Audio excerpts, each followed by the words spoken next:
Hi there. Today I want to talk to you about 5 kind of unexpected issues that I didn't expect with hormonal birth control. I haven't seen many of them explained when someone might be looking for information on birth control. So we're going to dig into this and go over some of these unexpected side effects or issues that people might have with birth control. Now, I know this might be an uncomfortable topic for some people, but I really do think that education and understanding of what issues we have could help someone else down the road be able to prevent experiencing that situation.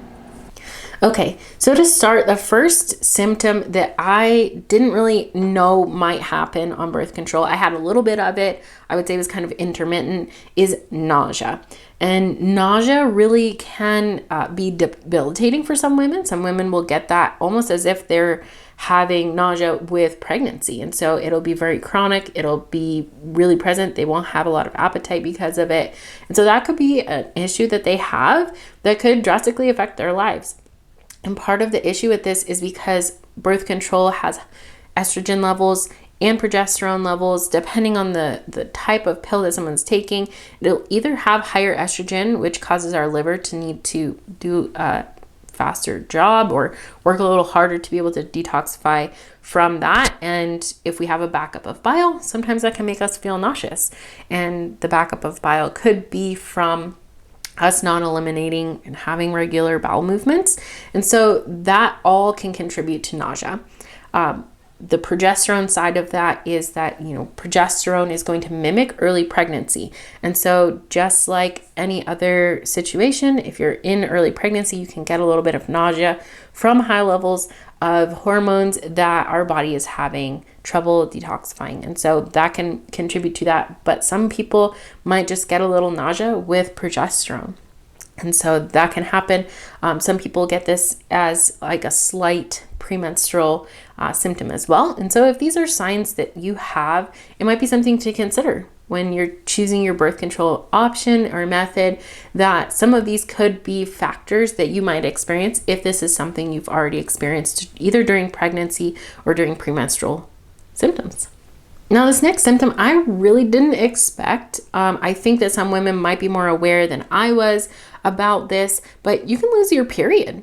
And so some of that could be an effect of either high progesterone, like I said, mimicking pregnancy where we don't have the loss of our endometrial layer, or it could be that someone is taking hormones that their body has maybe higher levels of those. And so then you lose your period because you're not necessarily having normal hormone production. You're taking a synthetic hormone, and that causes our own body's hormone levels to be very low.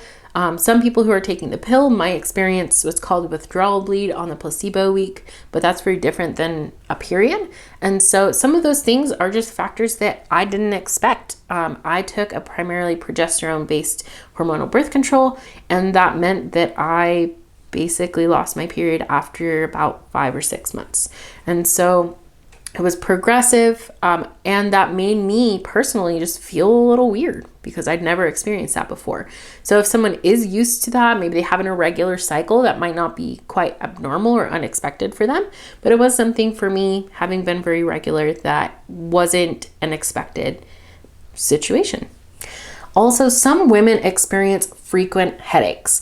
And so frequent headaches could be actually a sign of blood clots. And so it's really important to bring this out to your doctor because there are risk of blood clots and stroke for women on certain types of hormonal birth control. So this is my PSA to say, if you have frequent headaches with hormonal birth control, please consider seeing your doctor because that should be taken seriously. I did have some frequent headaches on it. I would say I'm not someone who's prone to headaches very much, and I did become a little bit more prone to having headaches. So it was something that was a little odd for me. And as we all know, sometimes that can happen around pregnancy or premenstrual symptoms, which birth control is often mimicking. So that's part of that experience, and it was an unexpected side effect for me. Maybe it is for you. I'd love for you to share in the comments if you had one of these or some of the others that we'll talk about a little bit later. So this video is going to be brought to you by me, Kayla Sandbrook. So in order for me to help get this video out to even more people, it would really help if you liked this like button right down there, so that other people will know that you enjoyed this video, you found it helpful, and they might find it helpful as well. So if you want to be able to help get this information out to more people, because I am the only one sponsoring this video right now, then that's one way that's free that you can help this information get out to more women who can be empowered in their own hormonal health. Okay, so let's get back to the content here. So the next unexpected issue that I experienced a little bit of, I've heard of other people who've experienced it more than me, is decreased sex drive. And we know that hormonal birth control can change the preference that we actually have for our partner.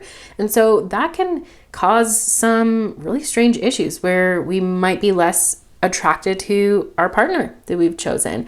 And so there are studies, I'm going to link some in the description below, that show that when someone's on oral contraceptives or hormonal birth control, that they actually don't have the same type of bonding hormone spike when they're shown a picture of their partner as compared with any other person.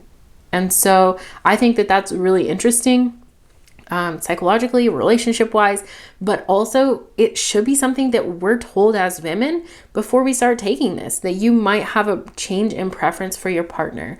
And if you're getting this birth control in order to be intimate with that partner, I think that's really important. And decreased sex drive can go far beyond that. It can cause other issues that could affect a relationship to a deeper level as well. So these are really important factors that I really hope that you might consider if you're making this decision, or you might share with another woman who's making the decision to start a birth control.